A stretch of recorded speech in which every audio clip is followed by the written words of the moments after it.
This is HBO greatest show since Game of Thrones.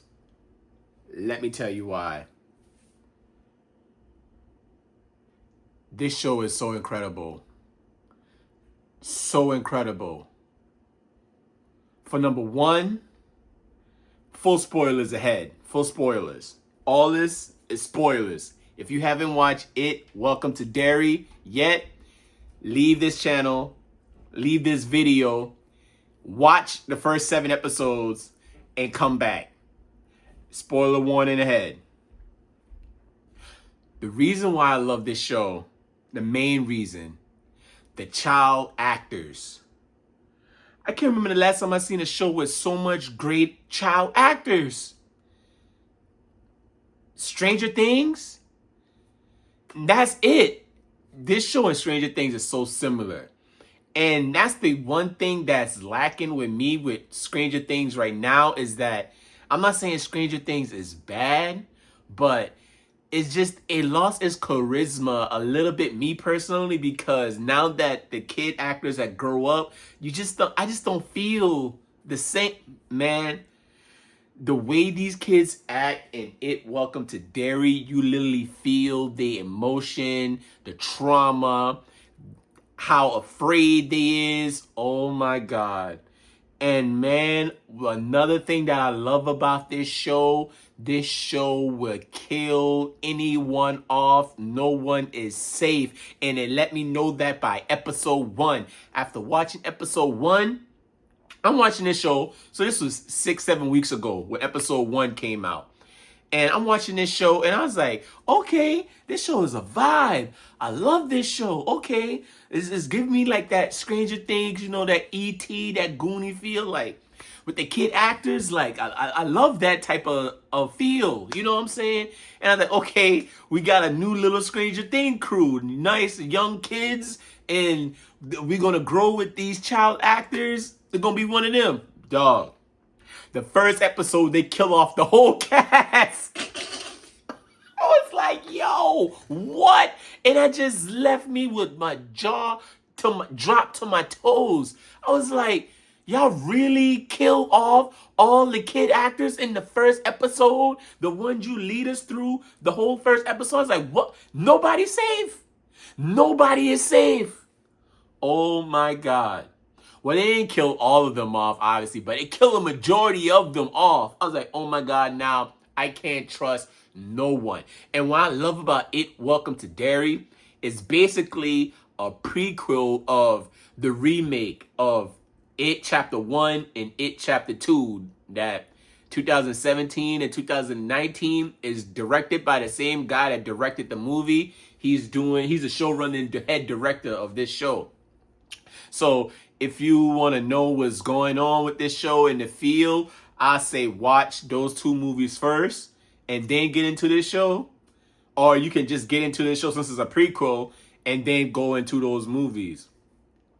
But man, the way they use it, Pennywise the Clown in this show, by far the best they ever used them in any It movies. The originals from the 90s and in the movies that came out in 2017, 2019. Now, fast forward to episode 7. Oh my God. For number 1, this episode had me so freaking pissed. Not in a bad way, but pissed of what was going on in this show. Man, I hate racism. I hate it. No matter black versus white, Asians versus whatever. Like, I just don't like no form of racism whatsoever. We all should just get along with each other. Like, why we gotta hate each other? But obviously in America in the 1960s, if you don't know, like segregation, Jim Crow. And man, you can only imagine how if you're a minority, a person of color that living in this time, oh my God, it was so sad what happened. So obviously, this show was on its sinners in this episode. The crew got a broken down warehouse and on base, the military crew, because they want a place that they can chill. So of course they give them this broken down, run down place, and they build it up and turn it into a juke joint. Now everybody vibing, having fun. And one thing I love about my people, I understand, we know that at this time there was a lot of hate, white versus black. But if we can find some white people that would vibe with us, we won't hold that against you. You know, you can come join us in the juke joint. And that's what I love about this episode. They had people, Hispanic, white people in this juke joint with them, and they were just vibing. But like I say, so much had happened because I haven't been covering this show. Sorry about that.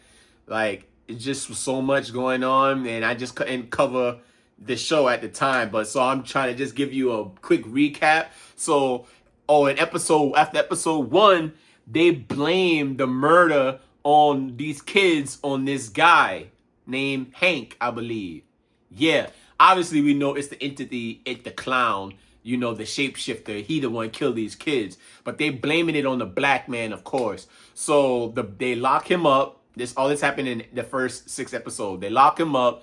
Something happened to the bus that was going to take him to Shawshank, and he ran away. What you gonna do if your transportation broke down and you go into the prison for a crime that you didn't commit, and your bus break down? You gonna run away. So he ran away, and one of the main characters' wife basically helped find him and try to like hide him. It's because before she moved to Derry, she was working with, you know, with Martin Luther King, Malcolm X. So she used to this type of stuff, like trying to have people escape from like getting lynched.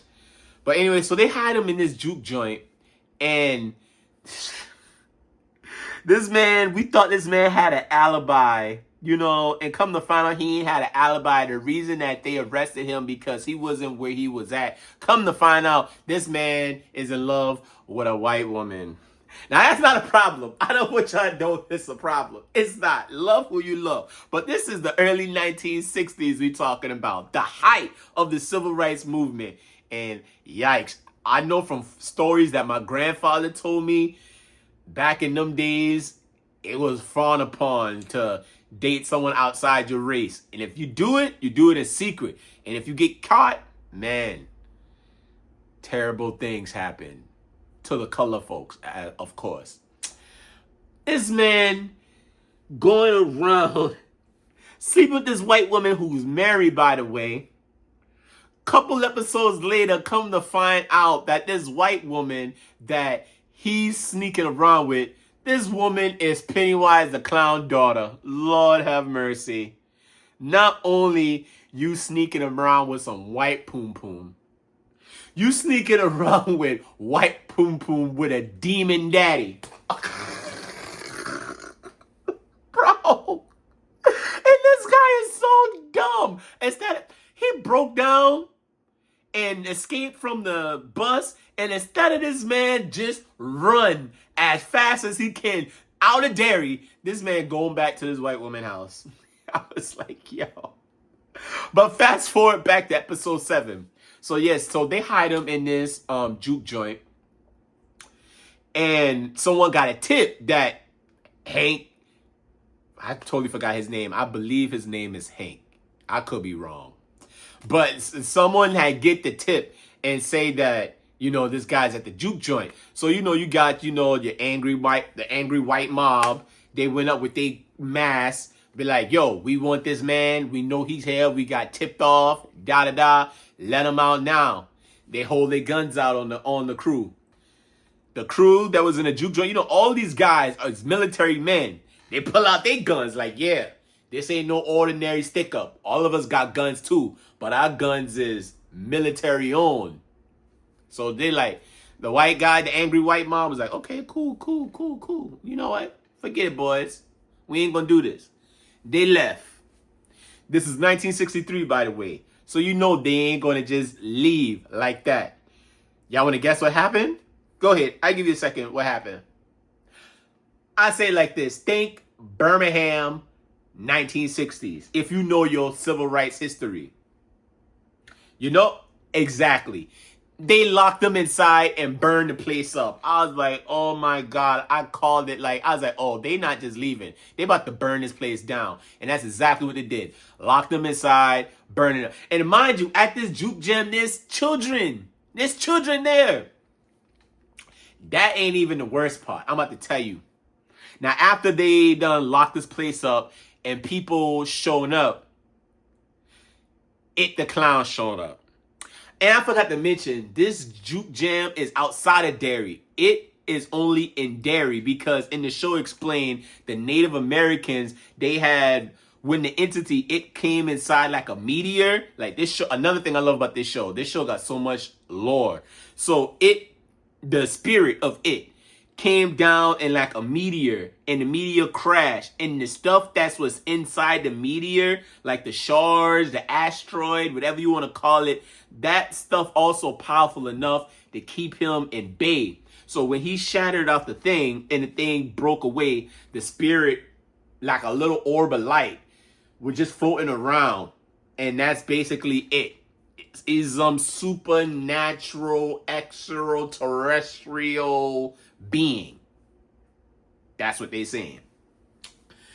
And anyways, they also, in this episode, they also give us the backstory, the real Pennywise the Clown, the actual Pennywise the Clown. And like I always known, I had a feeling that he got possessed by this entity, and that's exactly what happened. Yes, that's what happened. And man, come to find out, the man that was framed for killing the kids in episode 1, that got locked up, that his transit, car accident, an accident happened, which I think it was it. They never explained how the bus crashed. We all think it's it. And he messing with the woman that I said that is the daughter of It the Clown. Come to find out, she just want to see her dad. She met her dad when she was younger as it, and she realized, like, that's my father, and I know what can bring my father, fear. So she sacrificed a kid 27 years prior just so she could see her father. And she said when she saw her father, It the Clown, like you know, the entity had possessed the real Pennywise. But she said she could have seen that her father was inside that clown. Her father is the clown. It get confusing. I'm telling you, it's kind of confusing. I swear they're going on some supernatural shit in this show. So 27 years later, which is the current timeline we in, 1963, she know if she get everybody riled up in this place and have this convict that she's sleeping with, by the way, in this place, and tip the angry white mob off that gonna come. She know what they're gonna do. You know, she know they're gonna cause all craziness and chaos and destruction. That gonna get everybody afraid and fearful, and then it's gonna show up. And that's exactly what happened. She set all of this up just so It the Clown, Pennywise, can come eat up on everyone so she can meet her daddy again. Lord have mercy. Sad. Of course, sadness happened. A lot of people died. A lot of people died. And she saw it. And dang. Even a kid. Oh, poor Reggie. I like Reggie. He passed. This kid probably like 12 years old. And they did not care. They did not care. But fast forward to so much more happened to this episode, because this episode was like an hour plus. So fast forward at the end, we got this guy who, if y'all ever seen The Shining, it's the old black man in The Shining that could see things. And the power is called The Shining. Dick Hamlin. Young Dick Hamlin is in this show. And he can see things that people can't see. He can speak, communicate with the dead. He can look into past, present, future. I believe he can see in extra dimensions. He could go inside your mind and see your memories. Like, he got The Shining. And they looking for these pillars. You remember when I say like this, these meteor shards, an asteroid, because they know it can hold it in. It can hold them inside.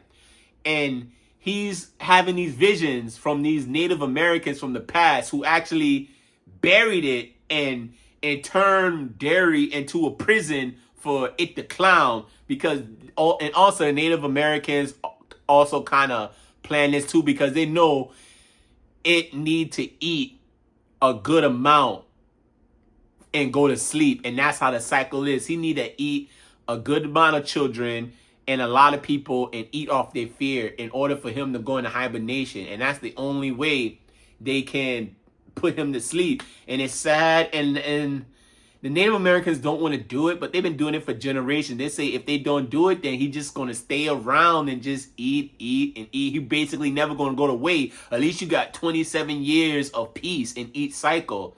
I know, messed up situation. And by the way, all the Stephen King, just in case y'all didn't know, all the Stephen King books, novels, movies, essays, all of this is in the same universe, by the way.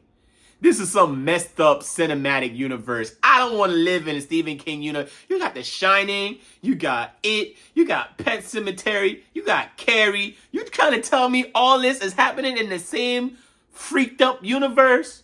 Freak that. I'm out of here. I'm out of here. There's nowhere. The Long Walk. There's no way you can live in the Stephen King universe in peace. I'm starting to think death might be the best way out. Like, no matter where I go, it's horror.